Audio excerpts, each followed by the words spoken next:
Hello everybody and welcome to a new podcast on the Cultured Left Foot YouTube channel. I am Dave and with me I've got my co-host Josh. Say hello. Hello. There he is there, good. So this is a new football podcast where we'll be chatting all about whatever we want to talk about that's related to football. It's going to be real life football, just for you those that have come here from my YouTube channel or thinking they're going to see Football Manager. Unfortunately, you're not. You're going to see things pop up on the screen and my voice and Josh's voice.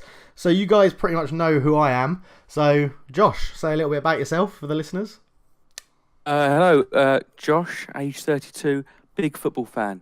Spurs fan all my life, although I do remember a small period supporting Sampdoria in my youth. Not sure how that came about.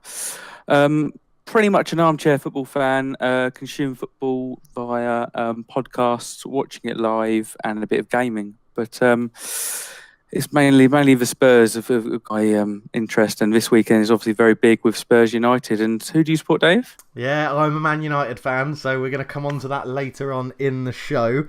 It's going to be, I think, a very good and happy day for you, Josh, in all honesty. I don't think I'm going to be smiling at the end of it. But as I said, we'll come on to that.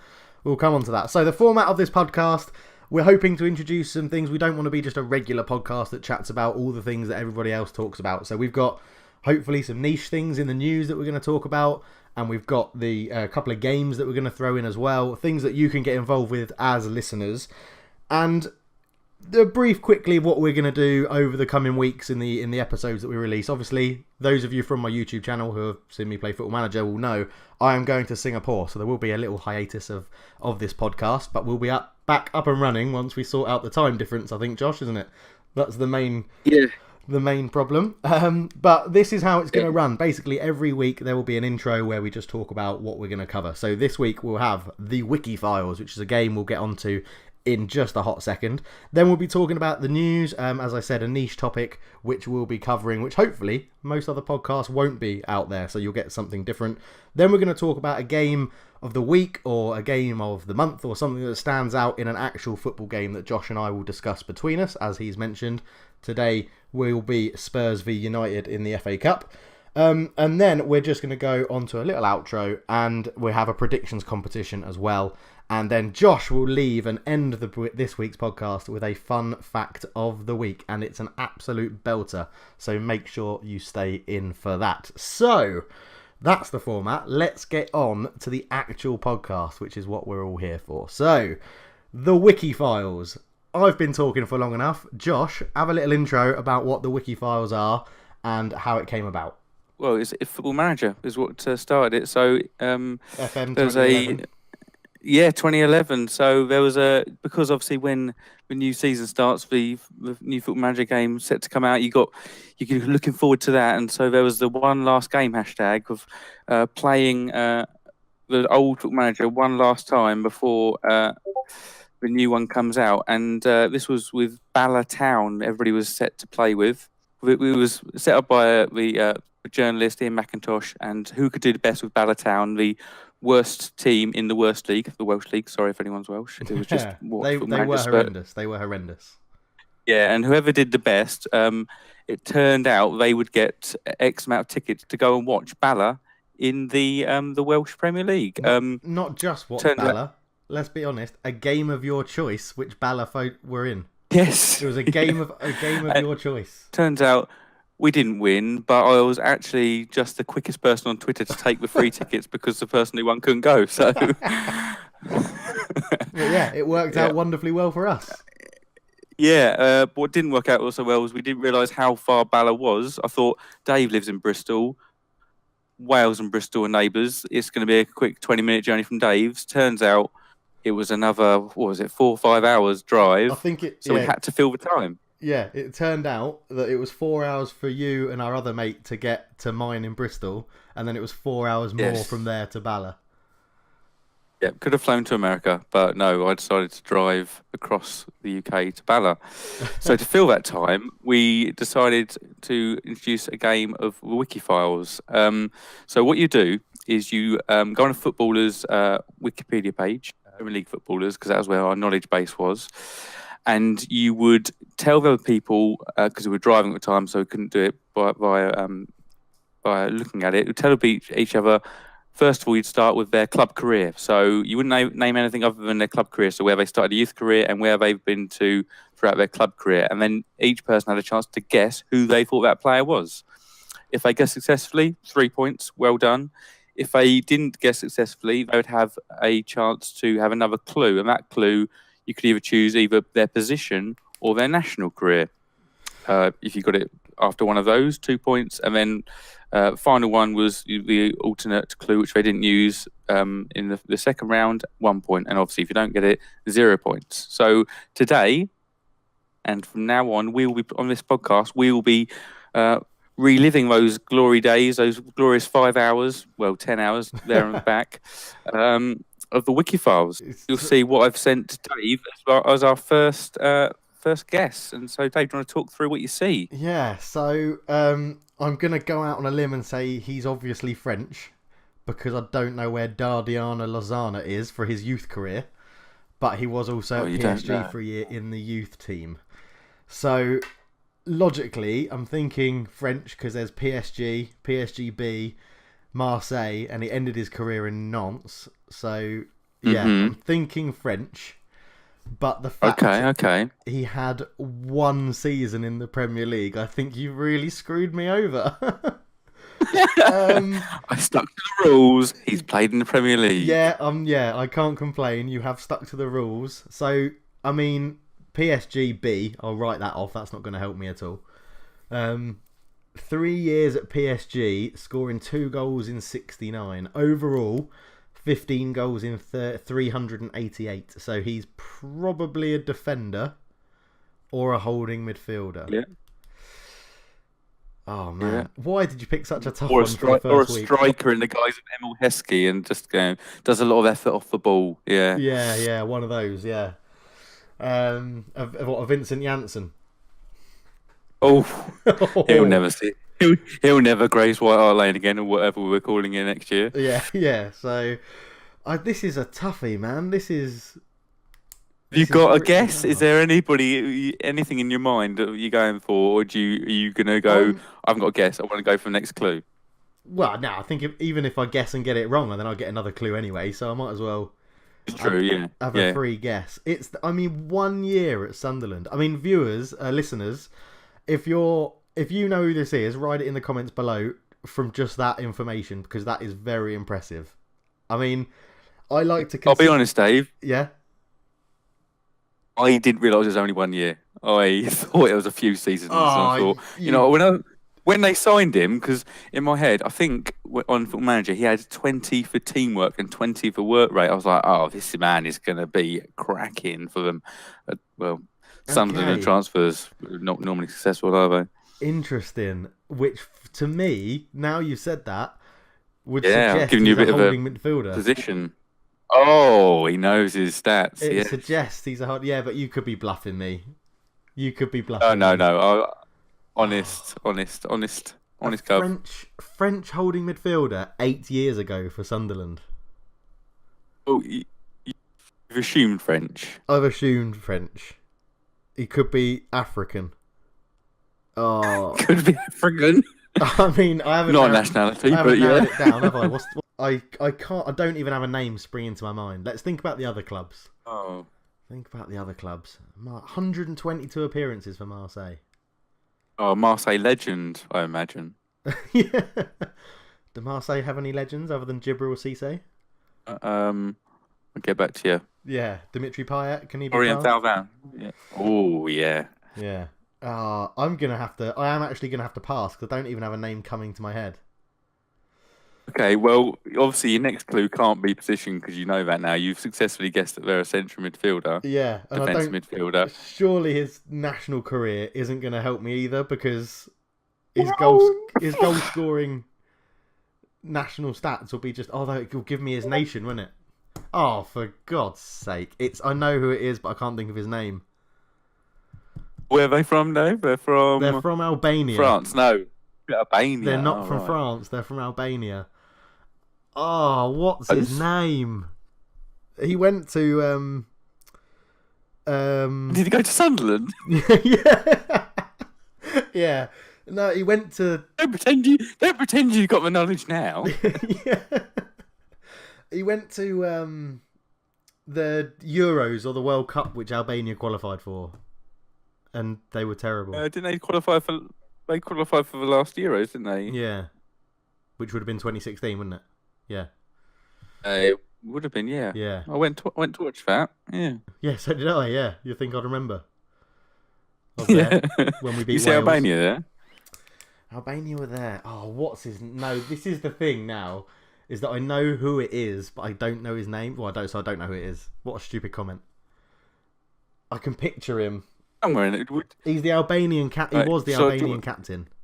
Yes, yeah. I think he's probably leadership was right up there. Would you like me to tell you, Dave? Yeah, put me out my misery. I mean, sorry about pronunciation. It's Lorik Kana or Chana. Lorik Kana. Oh, I knew it. That's the man. This is why, listeners, this game is so frustrating.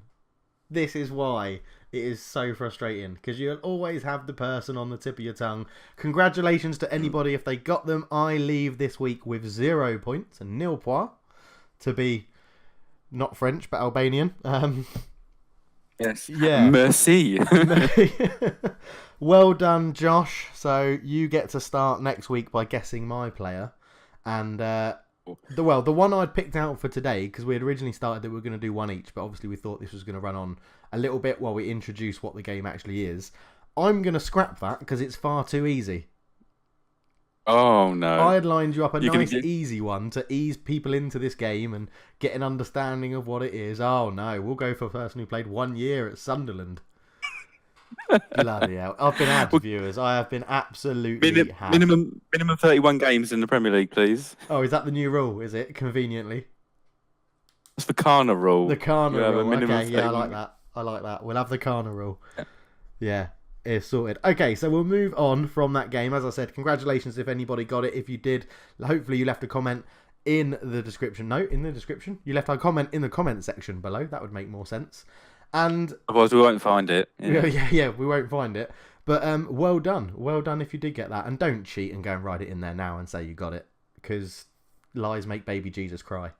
So let's crack on with it. So next up, we'll go into the news, and the topic we've picked for today is we want to talk about Wolverhampton Wanderers, Jorge Mendes, and the Chinese folk that now own them, because it's caused a bit of a stir in recent times. There's been recent times. I'm saying like I'm in the Bible or something.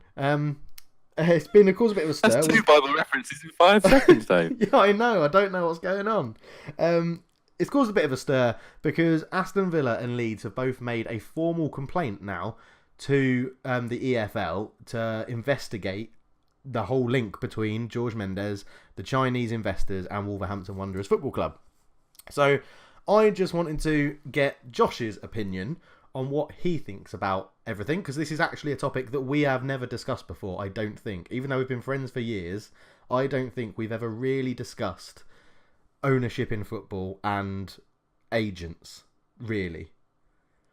No, and I mean agents. It's a funny one because every season you see the how much clubs have spent on agent fees, and it's just forever rising. And part of me dislikes the agent and the power they have in football, but part of me also respects it because, I mean, Jorge Mendes, he started off as a nightclub owner, and now he's the most powerful, probably one of the most powerful agents in the world. I mean, he is one of the most powerful people in terms of the entertainment industry. He has to be. I say powerful agents in the football world. He's probably one of the most powerful people in the footballing world because he controls players, and now he's got an element of a club control. And you mentioned just then that clubs have lodged formal complaints, but that's probably also driven by success. If Wolves hadn't got promoted, these complaints wouldn't be coming in. I mean, because Blackburn had it a similar thing when the Venkis took over. Exactly what I was about to say. Yeah, because there was the agent, Jerome Anderson, he advised them on purchase for the club, advised them on the manager of Kane. I mean, that's a red flag already, isn't it? No, yeah. Get out. That's what they should have said straight away. You wanted us to appoint Steve Keane as manager? No, thanks. We don't want Venkis. Yeah, and they did. I mean, no, I don't. Apart from the fans, I mean, when failure leaves everyone silent, but the fans, I suppose, doesn't it? And Yeah. so I feel for Blackburn fans, but for me, Wolves are just kind of maybe exploiting loopholes, but I don't feel they're doing anything. Well, we're not doing anything wrong to the letter of the law. I think maybe a bit morally. But what Wrong, but then what loopholes do we think they're exploiting? That's my issue with it, is that it does look like everything they've done is completely above board, and they're not exploiting anything. It is literally just, well, they George Mendes and the Chinese owner, whose name escapes me at the moment, have said they have been friends for years before football.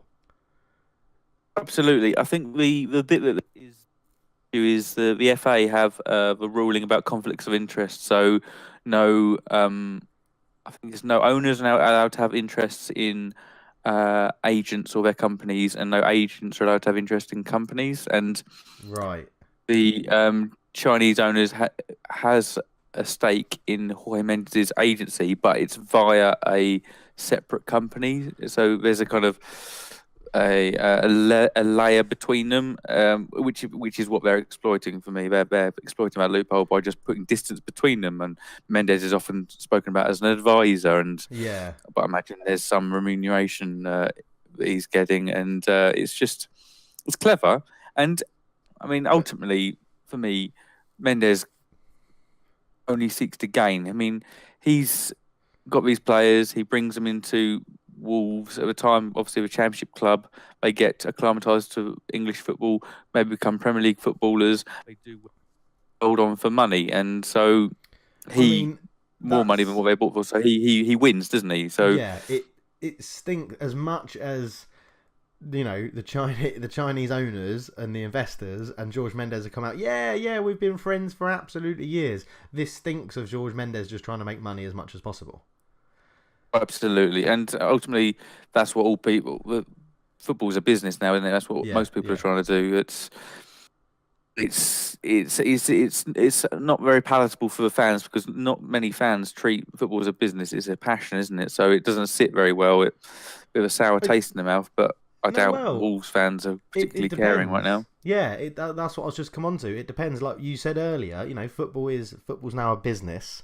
But if Wolves are promoted, I was going to say if they get promoted, they are promoted. If they then have, you know, a consolidation year in the Premier League, get all that money, then sell the players on for profit and reinvest that money, then the fans will still be happy.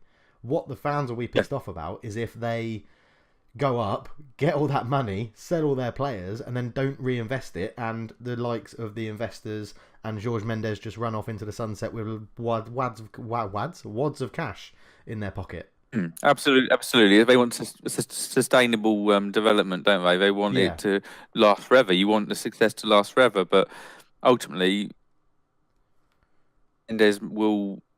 Well, it depends how deep the pockets of the owners are, because Mendes now needs to bring in players that are of Premier League quality, and the manager, and obviously there's a lot more transfer fees. We saw them blow up last year. It costs a lot more money now to get things done, if they have the deep pockets to keep that going. But you say, you know, now they have to go out and attract Premier League caliber players.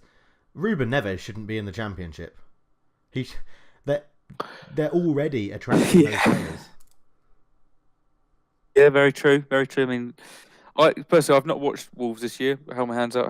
Don't particularly watch too much Championship football. What I've seen of Ruben Neves is just absurd. And but the thing is, it's interesting because you see sometimes that play, especially obviously we all knew about Neves from Football Manager and just being around, kind of watching football, and it's nice seeing he's actually done well, because often you have these tales of this Football Manager legend or this young player who's hyped up to be something and then just flops, and you're like, oh, okay. But he's actually done and shown how good he is, and he's been a success. So it's all credit to, because it's easily gone wrong. And just because you sign players you think are going to be good, every club knows it doesn't always turn out like that, does it? Well, no. It's. I mean, an example of that is it the who owns Udinese and Watford? The Pozzo family. Yeah. I mean, they've taken Udinese, which when we were growing up were always quite a pretty, not giantly successful team, but they were pretty successful, and they've sort of taken Udinese down a step while making Watford this team that have got to the Premiership and now are treading water, for want of a better word. They're not ever going to push on. And then they've got Granada as well, who are doing exactly the same in La Liga. Yeah. So they've now got 3 teams. Yeah. Which aren't ever going to push for the next level. They're just happy to get the money. And I mean, I might be wrong. Yes. Someone out there who's listening might know more than me about it. But Watford are just a half a season club, aren't they? Watford start the season, all right, yeah, get safety, and they get safety absurdly early, do pretty well, and then it's like coast the rest of the season. It's like, someone mentioned, Richarlison, someone mentioned Richarlison. I was like, I have not seen much of him since about September. So. Yeah, exactly. So, but anyway, we've gone on a bit of a tangent. This will happen a lot on the podcast when they're released and over time, because that's what happens when Josh and I talk about football. Getting back to the subject about Wolves and Mendes and the Chinese investors, do you think it is similar in a sense to when West Ham bought Tevez and Mascherano? Now, obviously, when they bought Tevez and Mascherano, it was because of the third-party ruling. And I'm not saying that that's what they're doing with Jorge Mendes, because obviously he doesn't own the players. But he has those links into teams that could own the players, which means then the buying club, i.e. Wolves, get a discount because Jorge Mendes will sort them out some sort of bonus. Yeah, or even the fact that you deal with Mendes and then he may... It's just kind of like... It seems like organised crime, mate. Like, we'll do you a deal and we'll make it good for you, right? You deal with me, I'll see this player move here, and then I can maybe find another player and bring him to replace here. And it's kind of like... It seems like the amount of power is with Mendes is the issue. And again, like third-party ownership, it's just in a different guise. It's not kind of the ownership, it's kind of favours being owed and controlling stakes, isn't it? It's quite weird you say that, actually. Youngster who plays for Chelsea moved to Celtic on loan, Musonda? Yeah. So I didn't know that when Chelsea bought him as a youngster, they had to buy his 2 brothers because they were all owned by the same agent. Oh, interesting. Which is incredible, isn't it? Yeah, absolutely incredible. Again, it's another tangent, but I was looking at something on Football 365 today, and I didn't realise that when they bought Musonda, they bought 2 other Musondas, and they are all brothers, and they're all under the control of the same agent. Because obviously Lukaku's followed Lukaku and Hazard followed Hazard, and it's kind of badged as kind of helping people integrate. But is it really? Is it? Yeah. And I often find it funny in Teke followed Benteke, isn't he? At Crystal Palace. There's a Dutch link there, isn't there? So Belgian link there, isn't there? Yeah. Because often when you talk about transfers and fans, obviously, I mean, what I do it. I mean, I love to kind of look forward and see like over the summer who will Spurs buy, and even other clubs. I kind of look at their squad and go, what do they need? And I think us as fans are a little bit naive to think that any club can sign any player, because I think a lot of it is down to what agents you have contact with, and that opens up the doors for you. So I think like United's transfers, how many of them are Mendes transfers? A recent, or was it Raiola, which I can't remember which one it is. Yeah, so many of them are via him. It's like, how many other clubs get a look in with that in that? So I think you're very much restricted with this kind of behind closed doors. This agent's power we don't quite know about. There's only certain places players can go because of the links that clubs have with agents. Yeah, I've been weirdly nodding all the way through that because I didn't want to talk over you. I can't agree more. I think the whole it comes back to the original point you made. Agents have so much power and have so much control over who can move where. They are some of the most powerful people in the game, and it's concerning for fans. I think it's brilliant for the agents themselves, the amount of money they make on deals. Was it Pogba's agent made Was it 9 million just from that transfer alone, or something ridiculous? Oh, I've heard higher values than that, and similarly with Neymar as well. Yeah, it is ludicrous amounts of money. And I remember because I think the stats got released a little while back, didn't they, about agent fees, and I was actually quite happy to see Spurs were like reasonably low on the list of how much people had yeah, been spending. But it's just the amount of money. I think it's goes up every year, like extraordinary amounts. yeah. It is ridiculous, and they say, oh, we're going to we're going to try and cut these fees and make it more transparent. Is the word that you see thrown around a lot, and it's just like nothing about football is transparent. Nothing.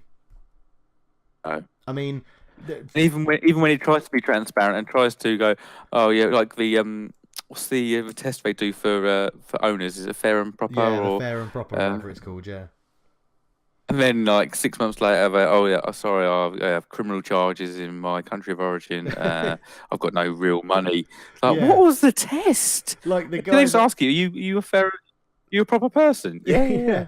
That Have you got any photo ID? No, but I've got this. Is my he knows my name. All right, okay, my good. best mate. Crack on. My best mate Bob here. He knows who I am. Go on, Bob. He'll vouch for Tell me. him. Yeah. It's well, that's all the guy that bought Portsmouth, wasn't it? That had no money and had nicked up half his wife's money and bloody hell, yeah, that was a mess. But yeah, well, I think Portsmouth fans like that. Yeah. it's interesting because I think you and I are on the same page about this. I think, well, I don't think Wolves have done anything wrong, and you've let me know about loopholes that are there that I didn't know. I didn't know that there was this FA rule to say that you couldn't be in an agent's company or vice versa. So they've gone round a third-party company to get around it. I didn't know that. So that's quite interesting. But if they've done nothing wrong, then why are clubs making a formal complaint? Again, it is linked to success. But I think if anybody kind of has any further understanding, we're not like something we're just kind of completely blind to. Just let us know in the comment section around if you can point us to articles that are kind of informative, because it's always good to kind of be aware of what's going on. So if you've got anything that can help us out, let us know. Definitely. And I mean, because this, on my YouTube channel, I have viewers from from different places around the world. So we might not be up to date on what happens in your country with agents and clubs and the links to owners and things like that. So if you guys do know anything about this, or even just your opinions on it, what do you think of the whole Jorge Mendes, Wolves, China, Raul, player power with agents and things like that? Just let us know below, because it's such it's a talking point in football that never goes away, and it's also something I don't think is discussed enough.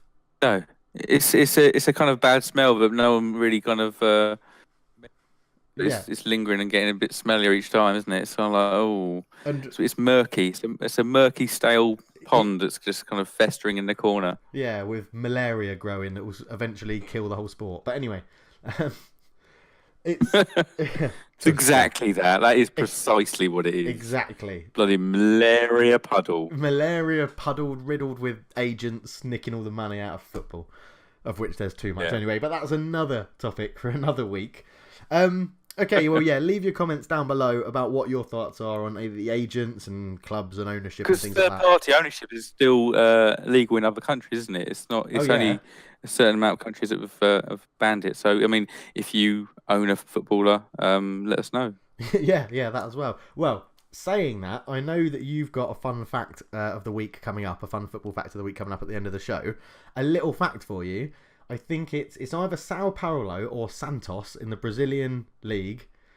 Out of the out of their squad of 16 players that they registered for the first game of the Brazilian season this season, 14 of them were 50% owned by a company. Wow, that is mental.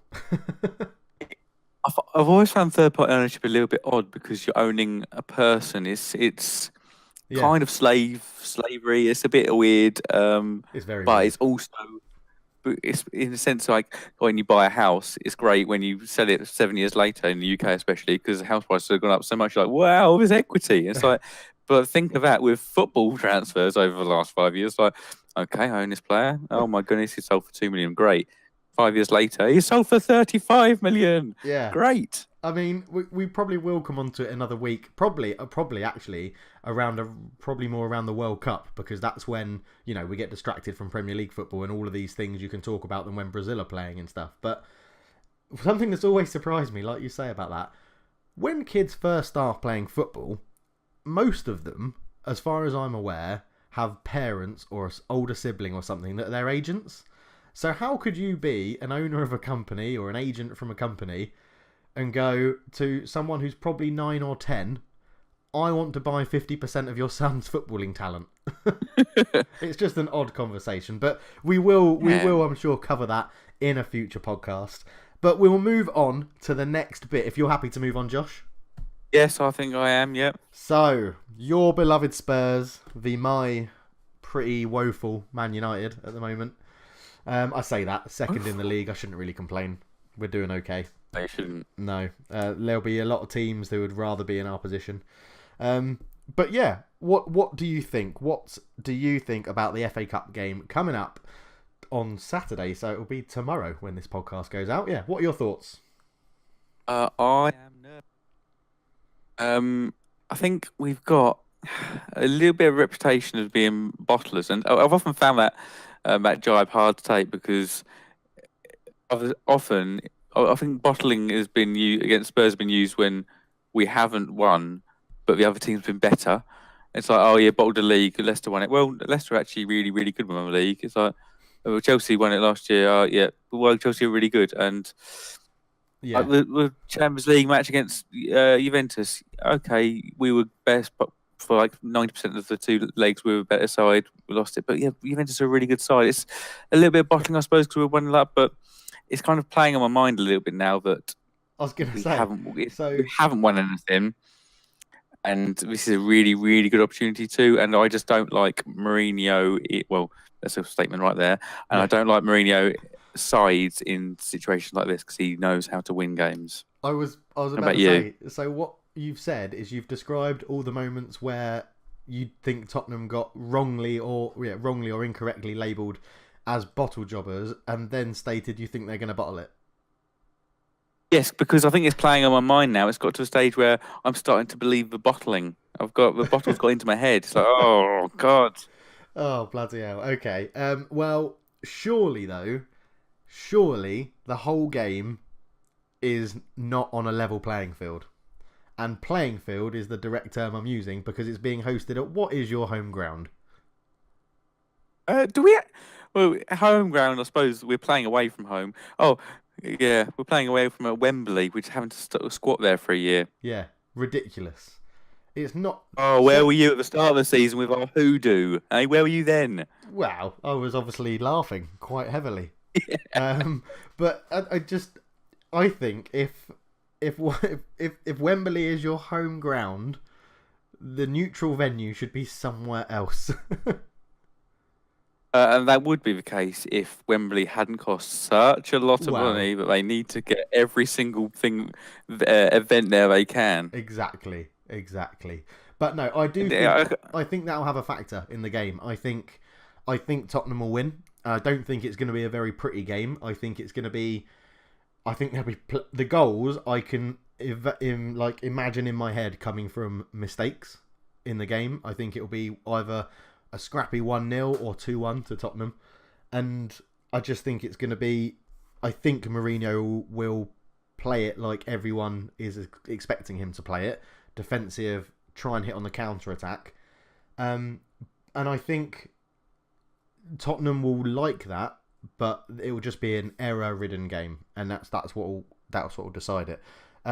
Hopefully, I'm wrong, and it's an entertaining 4-4, and then United win on penalties, but. Going to be, Dave. I can't see. We haven't really dished out any entertaining matches for a while. I mean, it was entertaining for the first 10 seconds at home this season, and then away was a 1-0 last 5 minutes. It's not big goal, lot of goals in this game. Not really exciting. I think it's gonna be I think it's gonna be tight.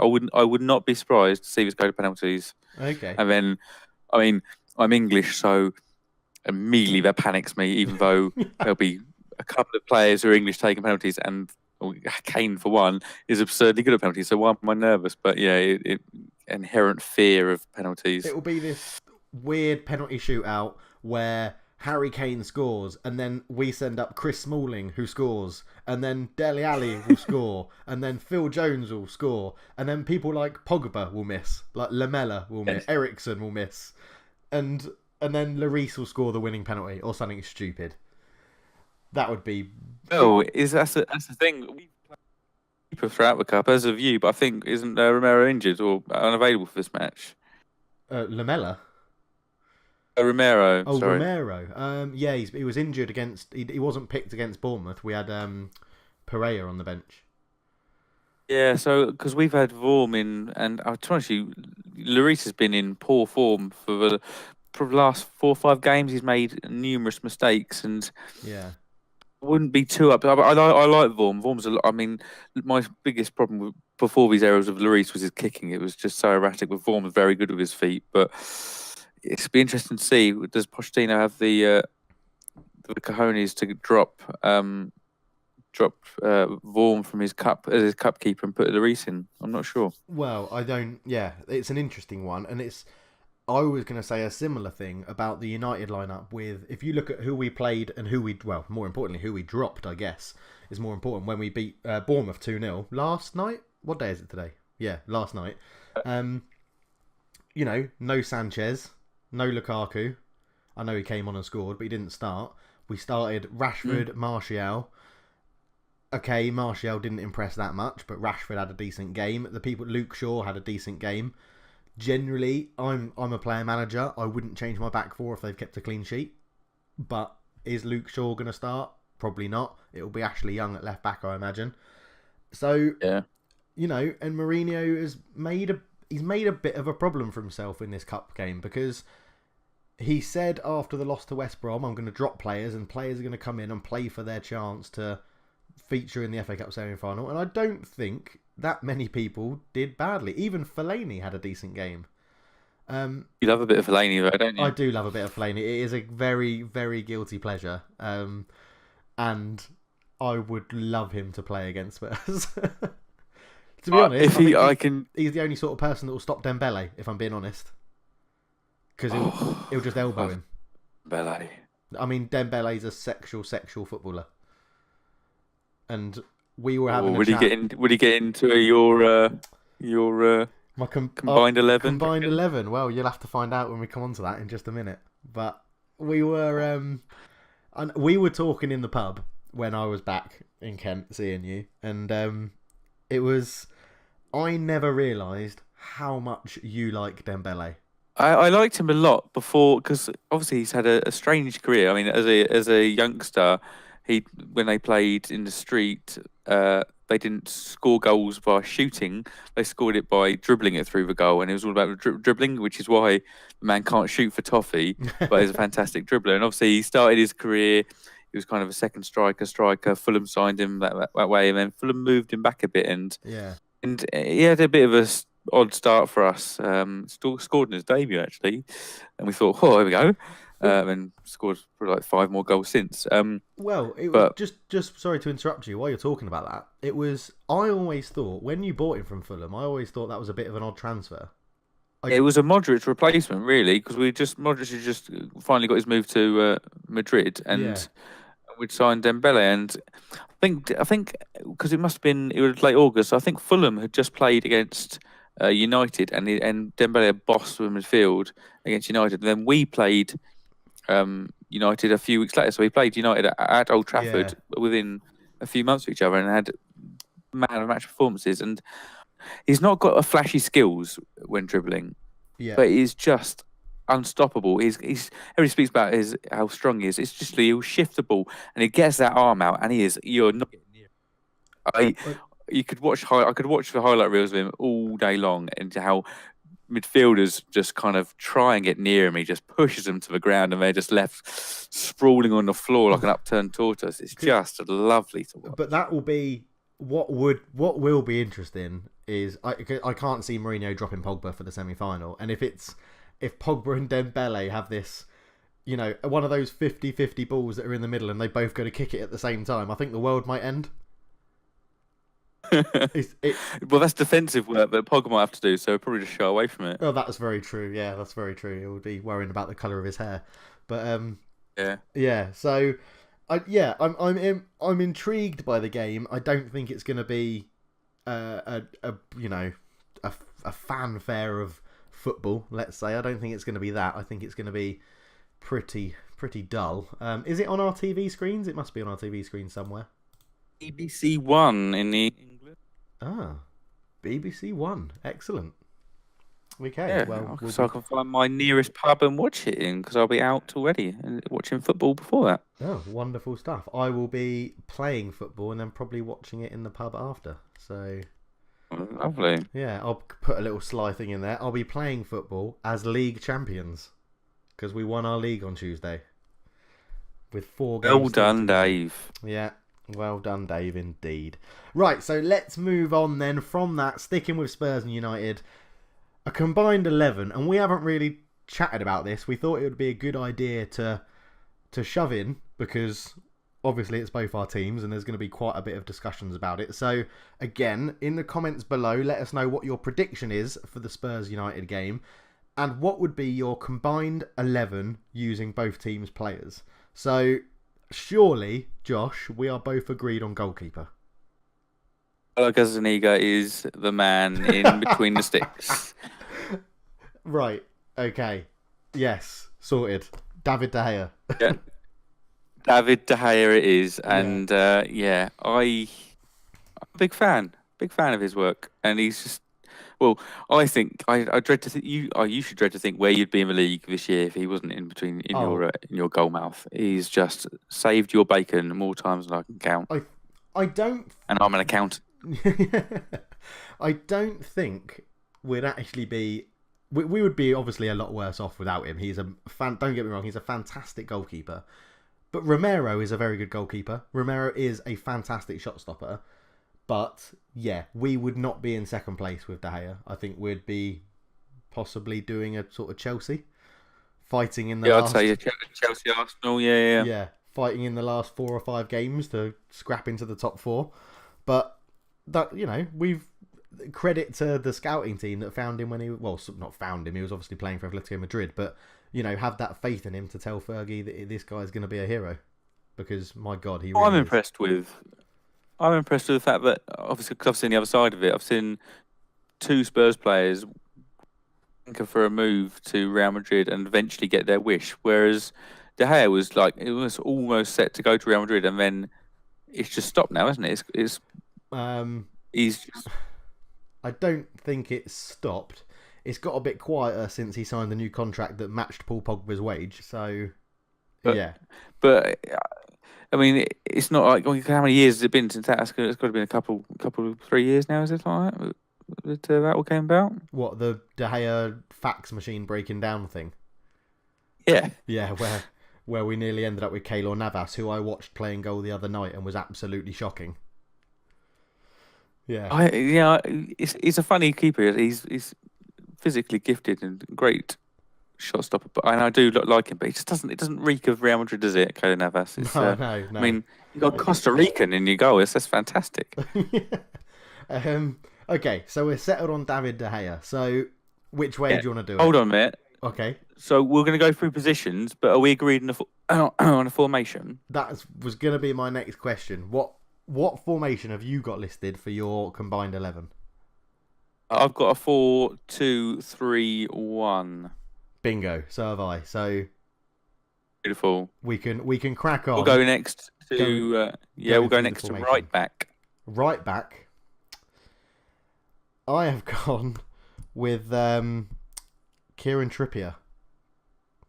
Phew! Oh God, we're just kind of boosting each other's ego because I've gone with Antonio Valencia. Yeah. See, the thing with Valencia is that he's probably the exact opposite of Kieran Trippier. Not just because, Valencia is built like a brick shit house and Kieran Trippier looks a bit weedy, but a slight here. Kieran Trippier can cross a ball, which is exactly this day and age of football. You need them to defend, which Trippier can do. Valencia probably does do it slightly better. But the fullbacks in today's game, and especially in the formation that, as you say, we've both picked with the two more sort of holding midfielders or central midfielders in there. Fullbacks are vital to it, and they need to be able to cross a ball. And Antonio Valencia just can't do it unless it's hard and low across the ground. It is absurd in this day and age. Crossing is a lost art. I can probably count about 5 players in the Premier League who can really cross a ball. Yeah, agreed. It's shocking.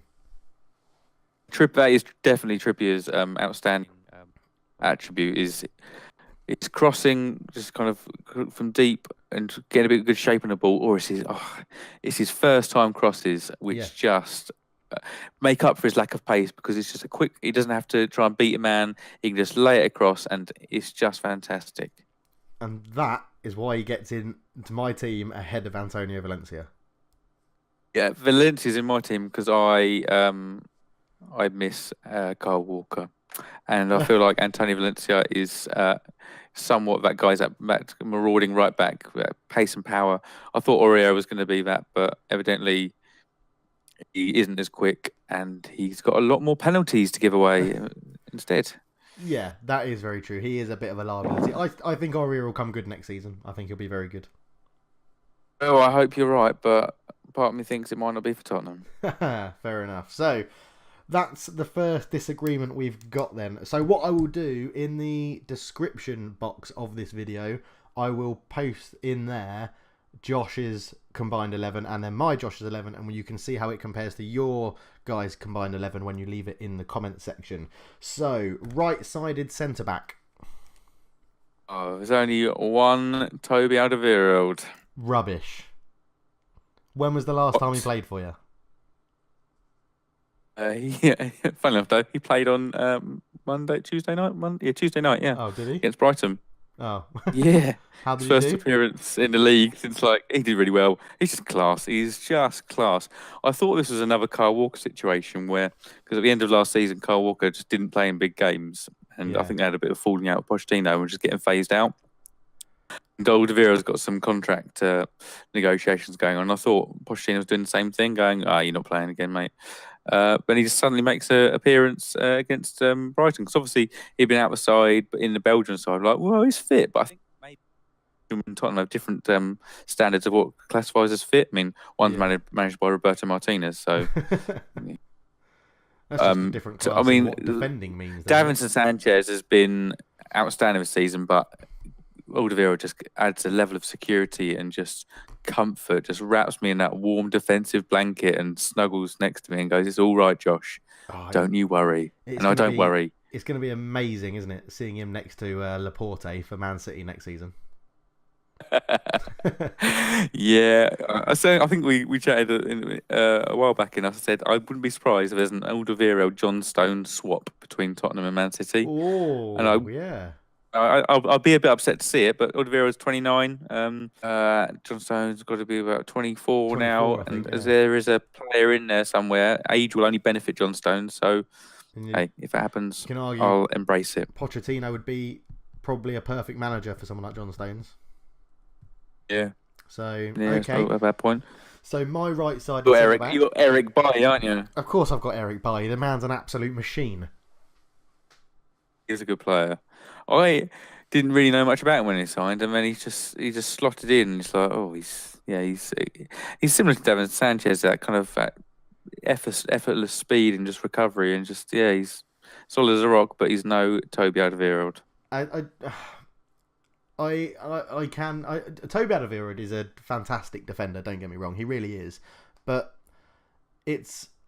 I didn't even realise he played against Brighton. I honestly thought, like you said, it was the same thing, and Pochettino knew he was going to be sold, so we would never see him again. So I'd sort of forgotten about him. So should we swap to a back 3 or a back 5? Because imagine Alderweireld, Vertonghen, and be pretty formidable, wouldn't it? It would be. It would be very good.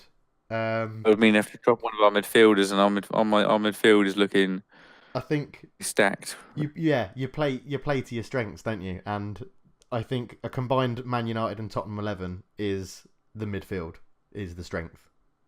In fact, it's Okay, going to be... looking at this combined 11 I've got in front of me, it is a slow side. It doesn't work. You combine these two sides, and I think you might get a worse side because you go, I'm picking all the best players. Yeah. But yeah, so I alluded to the left centre back earlier, and I imagine you haven't gone for Jones or Smalling or Lindelof. You've gone for Super Jan, yeah? I have gone for Super Jan. He was someone... I saw the team of the season. I saw him in there, and I thought, is that right? And I remembered that he's been really good this season. Funny, because when he first joined, he was immense. First season, he was immense, rolling out of centre back, and is still very good at that. And then he had a bit of a lull. Something didn't seem right, and it's not a short lull. That was a couple of seasons lull, and then Toby, obviously Toby joined him, and Toby overshadowed him, and he kind of didn't appreciate him. But this season, with Toby being out, Jan has just been immense. Really has been. He's obviously been next to Davinson Sanchez, who's young, and and new to the league, and Jan has been amazing this year. It's just he's so composed, and that's what I like about having Jan and Toby there, because they're both ball playing centre backs. Quite unique. Normally, you have your John Terry, your Rio Ferdinand, don't you? Or your Vidic and Ferdinand, your ball player and your hard nut. But these two are just ball players and just fantastic with it. So we agree on a player. Well, that's our second agreement. So yeah, out of 4, the fifth going to be an agreement. Left back, hit me. Who have you got? I was torn here because we have one who's a better player but hasn't played well this season, and one who's obviously a lesser player but has played better this season. So they're very interchangeable, and I think this player is one of the most underrated players in the league, in a league where quality fullbacks, there's a dearth for quality fullbacks. So I've actually gone for Ben Davies. Interesting. Back.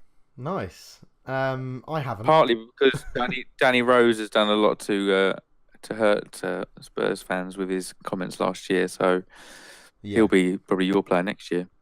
Yes, I don't want him, to be honest. I'd rather have Luke Shaw. Oh, you do? Danny Rose is a fantastic player. Last year he was immense, but yeah, but Luke Shaw could be immense if we played him. I've heard many a manager speak ill of Luke Shaw's attitude now. Far too many to be a one-off, and so I can only think. Yeah, I agree. I've heard a lot about his work ethic not being up to scratch, but and also his intelligence is quite low, and he's carrying extra stone at all times, isn't he? He just looks. It doesn't help the way he runs. He runs with his chest out and makes him look a little bit larger than he is. But there's not many things in his favour here, apart from he's actually a very good footballer. Yeah, but I haven't picked him at left back. I've actually picked Ashley Young. Ashley Young's confused me this year, and confused me so much that I'm putting him on a plane to Russia. Me too. I don't see how you can't take him to Russia. A national squad is all about variety and different options. You don't want 11 clones of each other and 22 of the same type of player. You need variety. So you take Rose and Young probably. So you have your player who can play left back, solid defensively, or pretty well, Rose, or Ashley Young. Again, also surprisingly good defensively, but he had something different in that final third because obviously he's playing the wing. He can still beat a man, whips in a beautiful ball. Yeah. And he is a cracking player. So yeah, Ashley Young is my so there we go. 5 players done and still only 2 agreements. So we're below the 50% mark. Defensive midfield, we'll agree here. Go on. Sissoko. You're joking. I was gonna say bloody hell. It's Nemanja Matic. Yeah, thank you. I was going to cancel the podcast, or I only got through 3/4 of the first one. Bloody hell, Musa Sissoko. Yes, Nemanja Matic plays at holding midfield for me, and I'm glad you've picked him as well. The man, I mean that's surely one of Chelsea's stupidest ever transfers to sell him.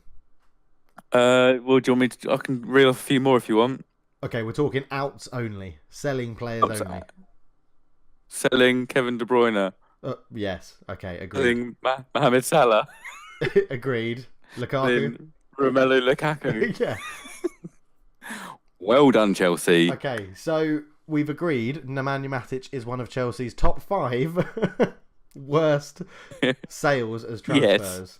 Players and any top club players, if you're selling them, try and get them out of the league. Don't sell to a rival. I mean, we didn't do it this year with Kyle Walker, but he's an English player. What English players go abroad is you can't force them to go somewhere they don't want to. But with players like Matic, who's already played abroad himself, if he wants out. Everybody thought Bakayoko was a good signing. I remember when he in one of his first games he played against us, and I was like, oh, he's a good player. And I heard people like Michael Cox saying, oh, he's an upgrade. He uses the ball better than Matic. And now Bakayoko is a laughing stock, and Matic is just turd this season. Bakayoko, other than those first couple of games, probably, yeah. I just think, and Matic had his lull, but it's just I remember when Chelsea re-signed him, and he's like, oh, this man is the perfect defensive midfielder. He's unstoppable. You can't get past him. Like you were saying earlier with Dembele, where he just does that thing of holding off a player. He gets his body in the way of the ball so well. His big, Serbian, muscular, lanky, tall frame, and just shields that ball and literally just spins away from people. It's incredible. And then he tackles. He's tall. He can head the ball. He sits in front of that back four no one I've seen in recent times at United. It's so good to see it. Well, your central midfield has been bleak, hasn't it? I mean, yeah. I look back at the squad that Fergie left to Moyes, and I was like, oh, come on, you've got Scholes and Giggs in central midfield still. That's harsh. Yeah, exactly. So good. We agree on another player, which is fantastic. So we'll agree on the central midfielder partnering as well, Dave, won't we? Well, I assume you're putting Dembele there. Oh yes, I am, and so am I. So there we go. That is 2 central midfielders that we agree upon, which is very, very nice. And do we need to chat about Dembele again? I know you would love to, because you literally love him. No, just the point that those two left. It's not a nice balance because they're both left-footed, but get the ball off those two and try and get past those two. I don't think you stand a chance. I would agree. I think, and especially that you have Matic there as the holding and Dembele doing the surging runs like you mentioned before, and then he can just pass the ball to probably the striker that we've agreed on, and it'll probably be a goal. Oh, okay. So we have 3 positions in behind the striker in front of those midfield 2 there. Yeah. I think we're gonna. Well, I'm not sure. I don't know. Where do you want to start, Dave? You go first. You pick your first one. Well, my first one is going to be what I would probably say is the most obvious of the 3 that I think there's probably 4. I think that it's really all between, possibly 5, but I think there's 4. So I'm going to pick the one that I'm pretty sure we've both picked, which is Christian Eriksen. Go for it. You've both picked him. Yeah. And he's had a very good season, but he always leaves me a little frustrated. Really? He doesn't perform that well in tight matches. In those cases, he'll drop deep. And I feel like he's always at least a 7 out of 10, and sometimes he is often just a 7 out of 10, and sometimes obviously he's 10 out of 10. But I think, he's got so much talent. You just want a little bit more from him, and I think I'm being greedy because I think you are. Yeah, I think a lot of teams would love to have him, and I agree. He's in there, and he's roaming because he can be behind the front man. He can play from the right. He can play from the left. He can drop back into central midfield. He's just what I love about him. He's such an intelligent footballer. He knows that game, and you listen to his interviews after match sometimes, and when he scored, and he'll explain his thought process of taking that shot on, and it's like, you get this. You really get this. Some players are like, I just smashed it, and it's like, no, he's purposefully placed it there because of how he's trying to second guess the keeper. It's just, he's a very impressive person to listen to. Well, I was going to say one thing. I think every team, every other team in the Premier League, I think would take Christian Eriksen if he became available, and it's not just because he's a good footballer. It's because he's not an idiot. Like, I think even Arsenal fans can probably appreciate, if there's any listening, let us know. Do you actually appreciate Christian Eriksen as a good footballer, and would you want him in your team? Because you get people like, the first player that jumps to my head is someone like Jermaine Defoe, who just comes across as a bit of a twat. And no matter how good he is at scoring goals, I wouldn't ever have wanted Jermaine Defoe at Man United. Dare you? How dare you? Jermaine Defoe was a funny one. He's limited, I'd say. I think everybody thought he was a better player than he was because the goals he scored were rifled in from all over the shop. But often he's not a poacher for me. People thought, he's fox in the box like Gary and Francis Jeffers, but he wasn't. He scored a lot more goals if he scored the tap-ins as well. He didn't score anywhere near enough tap-ins because he was always wanting to lash it in from 18 yards out. I cannot disagree with you. I totally agree. But I just, it's that thing with Eriksen. I don't think there is any team in the Premier League that would say no to Christian Eriksen because he's a nice guy. He's good at football, like you say. He's intelligent on and off the pitch, and he keeps himself to himself. So, and that's a massive bonus in football nowadays, isn't it? So, right, where did you have Eriksen? I'm interested to know. Where was he in your? He's gonna have to play. I don't know, to honestly, because none of my players in my midfield three are naturally wide players. They all happily roam around the pitch. So I've got 3 free roles behind my striker. So revolutionary. Yeah, absolutely. Okay, so it might lead to me getting a sack. I had. Are you still there? Yeah, I'm here. Yeah. Oh, yeah, cool. I'm waiting on your next midfielder. Yeah, I thought you had disappeared a bit. So I had Eriksen on the right-hand side of the 3 behind the striker. Okay. Yep. Going across the pitch again, directly behind the striker, I have someone that I think could cause a stir in the comments, and I don't think you'll agree with, because I'm pretty sure you would have picked Dele Alli. And I've picked Paul Pogba. Oh, I've picked Paul Pogba as well. No way. Yeah. That's incredible. So you're not playing Dele Alli? I have picked Paul Pogba. Oh, I am playing Dele Alli. He's coming off the left, mate. He's coming off the left. Okay, Loves a dribble down the left. Sorry? Yeah. So who have you got on the left? I've got Marcus Rashford, boy. You're not picking Dele Alli? I'm not picking Dele Alli. No, not over Marcus. Marcus Rashford is raw talent, Man United, local boy, class, pace. It takes on a man, fearless. Dele Alli is all those things, but you add into the fact that he's a child. He's so... I can't think of the word. You'll be able to think of the word. He's so... Fantastic. Sorry? Amazing. No. He's fantastic. He's amazing. He's just... It begins with an I. This is such bad podcasting because I can't think of a word to use. He's impetuous. Impetuous? Is that the word? A little bit. Yeah. He reacts to too much. You can wind him up. That team could be down to 10 men in the click of a fingers because Dele Alli will get sent off doing something stupid. Funny, I don't think Spurs have often had this hated player, kind of Robbie Savages, and now we do, and I can't for the life of me fathom it because you don't see it from that angle, and you're like, what's not to like? He's a good player. He scores great goals. His off the ball movement's fantastic, and he's quite skillful. But then, yeah, I agree with that. He's fantastic. He's just this. He just riles me up the wrong way. You must have had someone who's played like that for some other club. He's just. Oh, absolutely. Yeah. About him, you just want to punch him in the face and be like, sort your life out. Like, look at this. Look at what you can do. Stop getting so wound up about the stupid little things and little nibbly kick-outs at people and things like that. It just frustrates me. So I'm not picking him. He's clever at that. He's similar to Diego Costa like that. He's very clever at his little... Yeah, okay. But I bet you hated Diego Costa.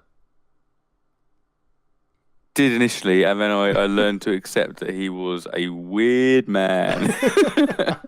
Well, that's very true, yeah. But yeah, so I think, he What's weird about this is it's detracted from Paul Pogba, who we're actually talking about to start with. But True. I've, Yes. I've not picked Dele Alli because I want Marcus Rashford in my combined 11. No, I do like Marcus Rashford, but I think to achieve what he needs to achieve, he needs to leave Manchester United. I think he just needs to play more. I don't think he does need to play more. But do you think is his career going to be on the left wing? I have a horrible feeling he's going to be a Danny Welbeck Mark II. Oh, Someone you think he's got it all. He's yeah. got pace power. He's got technique. And he scores a couple of goals. Oh, you put me out left. All right, I can do a job there. And he's just one of the players. He's forced out there, and I think he needs to be up top. I agree. I think he needs to be up top, but I don't think he can be up top on his own. I think he needs someone next to him, like a Zlatan or even a Lukaku if you played 4-4-2 or 5-3-2 or whatever you want to play with two up front. You need someone who will be the central figure, and then he just buzzes around them like a puppy with so much energy. That's the problem, because obviously two up front is a kind of dying age. Big man, little man is a very lost art now, and so players like Michael Owen, I'm very intrigued to see what a player like Michael Owen would do in today's game. Struggle. Would you? He'd have to be on the wing, wouldn't he? He would be. He'd be one of those players that you would. Yeah, he'd be if he was your best player at the club, which there was a period at Liverpool that he was, and Newcastle bought him to be that player. He would be on the wing now because that's how teams play, or he would have just been a superstar striker on the bench that you bring on to get you a goal with pace.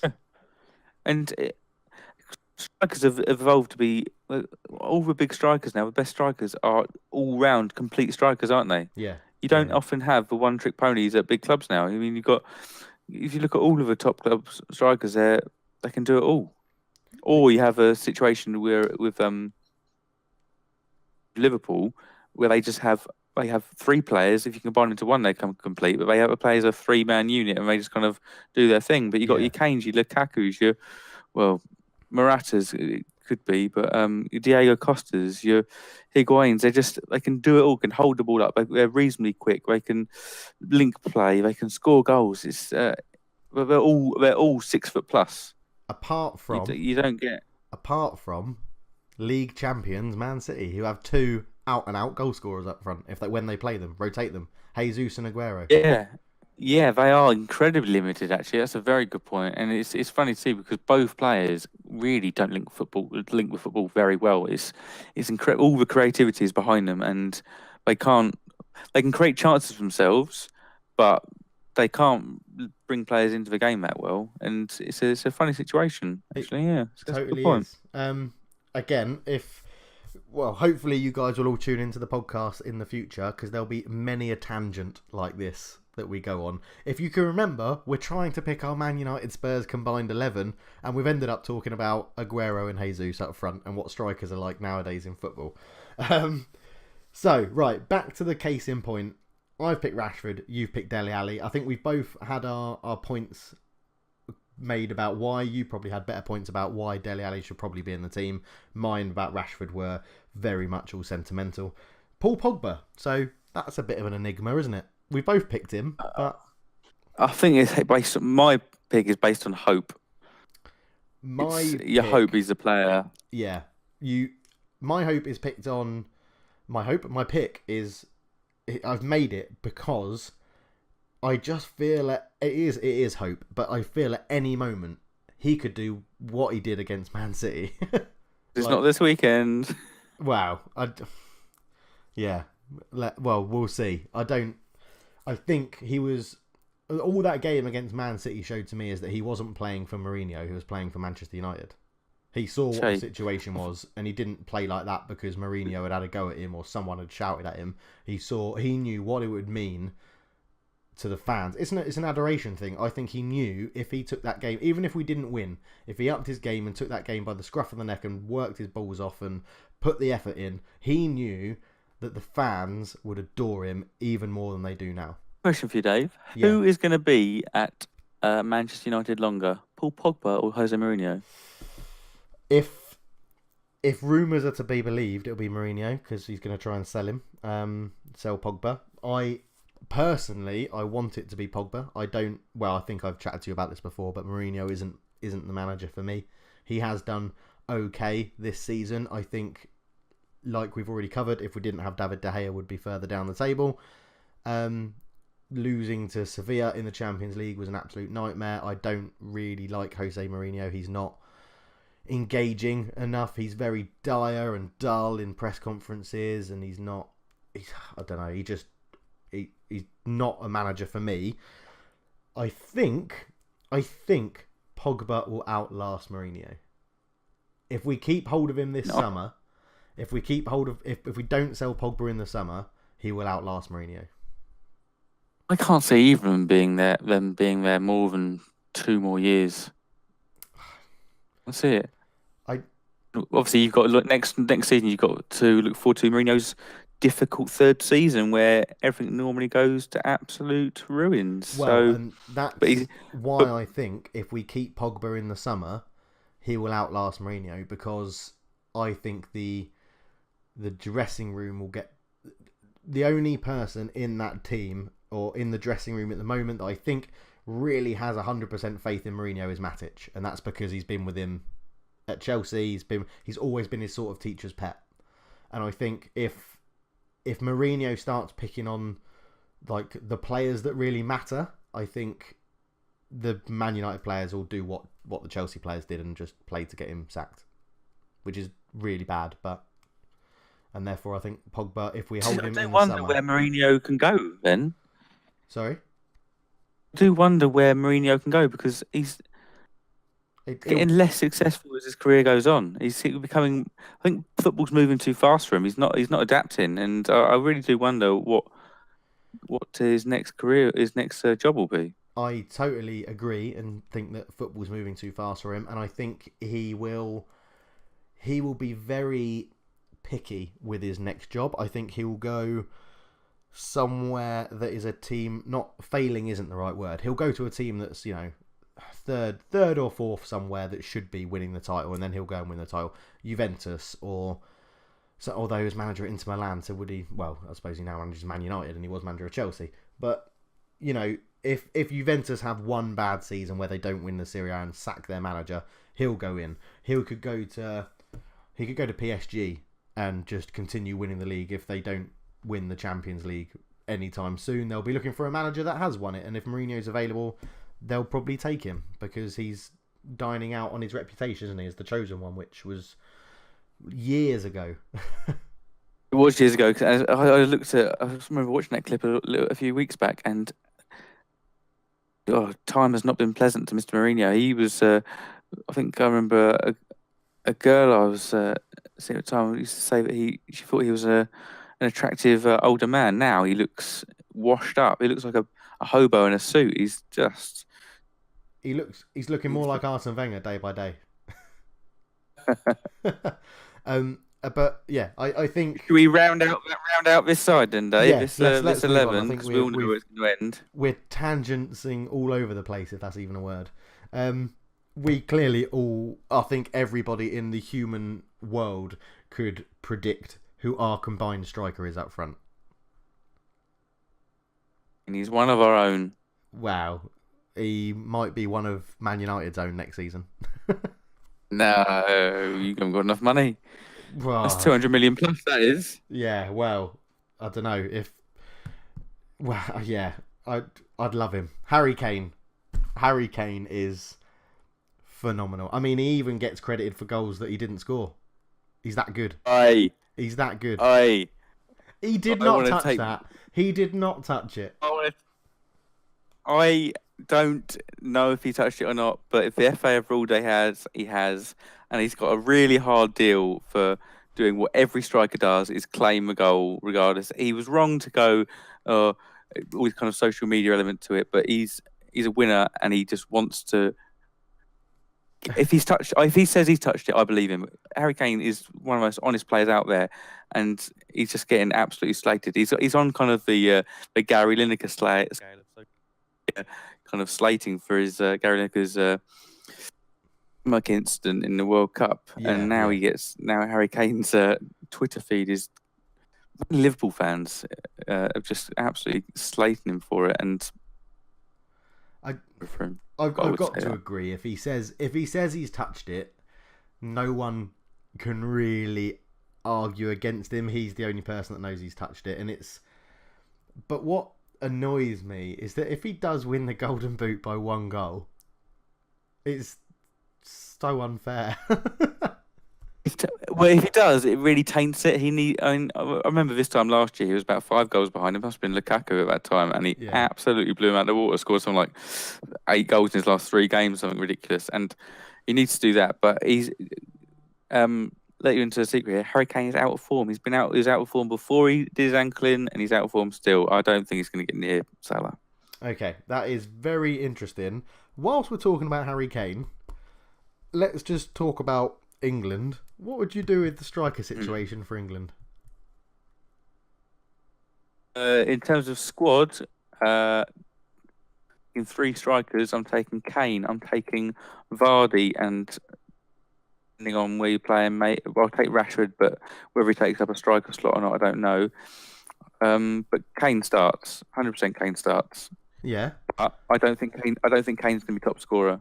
I think Vardy's going to be our top scorer. I think Vardy's going to be our top scorer as well. I think he'll come off the bench and score.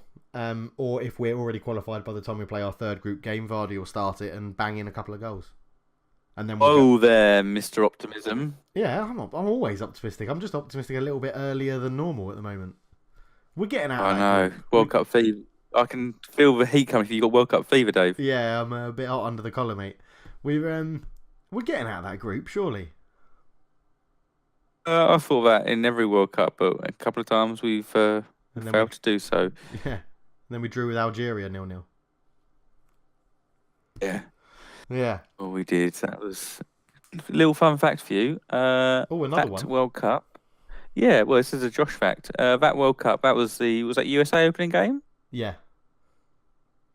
I watched that match, stood next to none other than Manchester United assistant manager at the time, Mike Phelan. Did you really?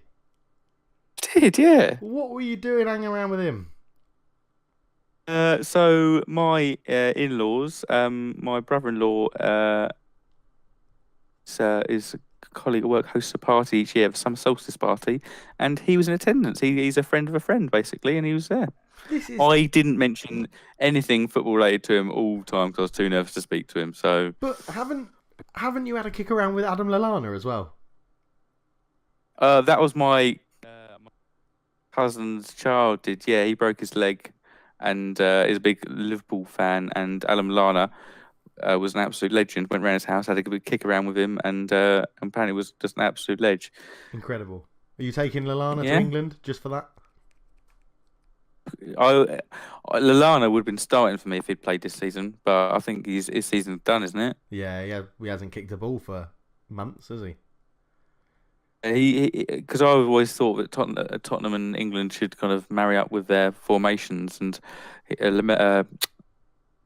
Lallana should have been taking the Eriksen role, but I think we're going to lack that little bit of guile now. I think he adds that little bit of something different to our midfield, but we're all going to be pace and power now. Yeah, okay. Yeah, fair enough. So, the final tally for our combined 11, 7 out of the 11 we picked the same. That's all right. Yeah, that's not bad. I thought it would be a lot less. Of course. Can you remember the players we disagreed on? I do. Go on then. I've got it written down. Right back, left back, right centre back, and one of the attacking midfielders. So, Alli and Rashford, with Alderwerield, and by Davies and Young, Valencia and Trippier. And that's it. And that's it, yeah. That was our combined 11. So, let us know in the comments what your combined 11 is and what you think of ours. Do you think the reasons we picked these players are just, as it were? Do you think we're acceptable for our reasons for picking these players? And anything else we've discussed, leave a comment down. And if you want us to discuss something else next week, let us know. And we will try and cover it as much as we can. So, next, on to another little game. We've had the wiki files. Next is the predictions competition. So every week, Josh will be picking 2 games that we've got to predict, and I will be picking 2 games that we've got to predict. The only requirement for the games that we predict, it's from any footballing event around the world. So we've that's a real fine requirement there. It's got to be a match of football. yeah, right. Exact professional football. That's what I should have said.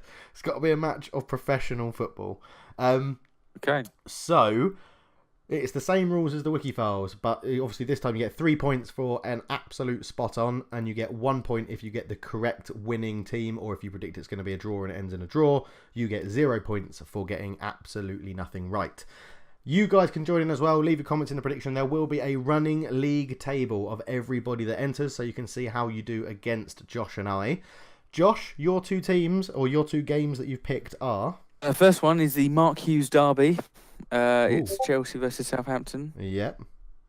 And what's your score? I have chosen a 2-1 win to Chelsea. Okay, so I'm just not jotting that down. 2-1, Chelsea's gone with that. I have gone 3-0 Chelsea. Oh, I think that's going to be an absolute whitewash. The way the Saints are playing at the moment, our friend Scott will not be leaving Wembley very happy. I mean, you're forgetting that they went 2-0 up against them at the weekend, And then and lost obviously 3-2. Marcus Alonso, he's out, and Yeah, I can't see Southampton doing anything in that game. I really can't. Your second game that you've gone for, the Mo Salah derby, is Roma versus Liverpool. Yep, and your prediction? Gone for goals galore, 2-2. 2-2. Okay, 2 away goals for Liverpool. So you're seeing them going through, or do you think Instead. Roma will play well in the second leg? Oh, I've got a horrible feeling that this is again Liverpool's year, and they're going to win the Champions League, and it makes me feel a little bit sick in my mouth. Fair enough. So Roma Liverpool, I've gone 1-0 Liverpool. I don't think it's going to be the entertaining game that everybody assumes it's going to be. I think it's going to be pretty dull. And I think it'll be pretty dull, but I think Mo Salah will score the goal. Which is annoying. It's not annoying that he's scoring. It's annoying. I agree with you. I think this will be a season where Liverpool will play probably Real Madrid in the final. Is it Real Madrid? Yeah, in the final. Yeah. And Liverpool will win, and we'll have to hear about it for years and years and years. Sorry, Liverpool fans, but that's just how I feel. You'd expect nothing less from a Man United fan. Just quickly on Mo Salah, yeah. What do you think his goal tally will be for next season? Because I think this is a one-season wonder. I mean, he scores goals, but I don't think he's ever going to get near his tally. I think he'll score 20 goals in all competitions. And I think it'll be like 15 Premier League goals, something like that. I was just about to say I think he'll score 15 Premier League goals next year. I have no idea about all competitions because he could be playing in Madrid and they might not play him in the Copa del Rey and stuff. So, which also means he would have 0 Premier League goals. So I don't know why I said 15 Premier League goals. Yeah, no, I think if he stays, he probably will stay. I think if he stays, I can't see him doing it again because how often does it ever happen?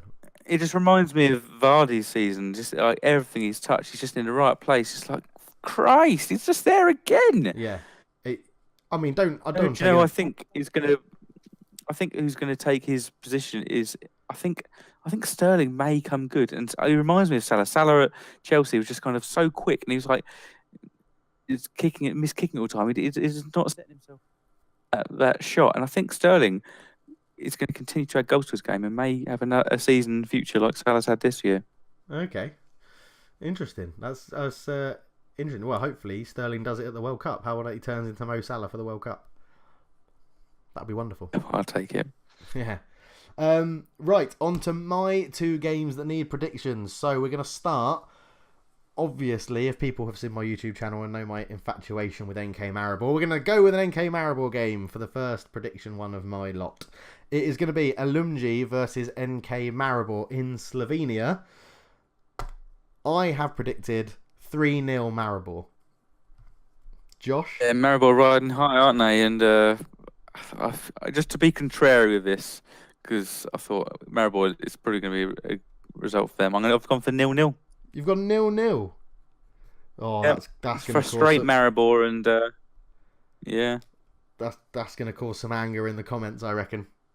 0-0. What have I done? Yeah, well, you'll have some angry fans posting, which is fine. We like comments. Let's see you all get angry at Josh.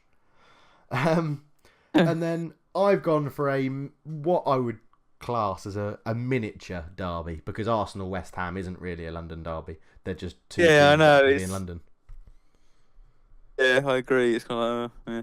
But for this one, I mean, it's a battle of which goalkeeper's going to make the error first, isn't it? If Hart's playing, check. Christ.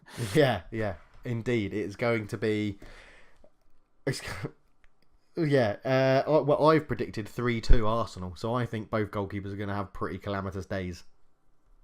Yeah, I've gone for 3-1 Arsenal. Arsenal got a great home record, shocking away. Yeah. But yeah, goals, but Arsenal to win. So they are the 4 games we would like you to predict below. Again, they will be in the description so that you don't forget. But just to recap, it is Chelsea v Southampton in the FA Cup, Roma v Liverpool in the Champions League, Alumnji versus NK Maribor in the Slovenian Premier League, and Arsenal v West Ham in the Premiership. So that is pretty much our first podcast done. How did you think it went, Josh? It was rambling. That's to link back to a previous venture of ours, a mazy drivel through the week's footballing news and activities. But I thoroughly enjoyed it. I could speak for a lot more about football with you, and luckily we're going to each week. We are going to each week. So as we have mentioned throughout the show, please do leave your comments. Let us know what you think of it. We are obviously doing this because we're both massive football fans. We're good friends. It's something we've probably, I think, separately, something we wanted to do for a while, and it took us to have, a beer before I moved to Singapore to actually get it going. But perfect timing. Yeah, perfect timing. But please do let us know what you think of it, how you think it's going, what you would like to hear us talk about next week, and what you have opinions. If you have opinions on anything that we've mentioned in today's podcast, please let us know. But to see us out and to say farewell, it's going to be Josh's football fact of the week. So take it away, Mr. Josh.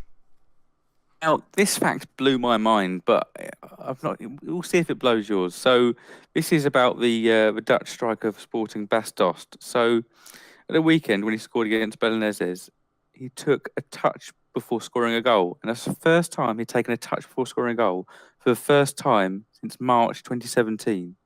That ended an incredible run of 45 first-time finishes.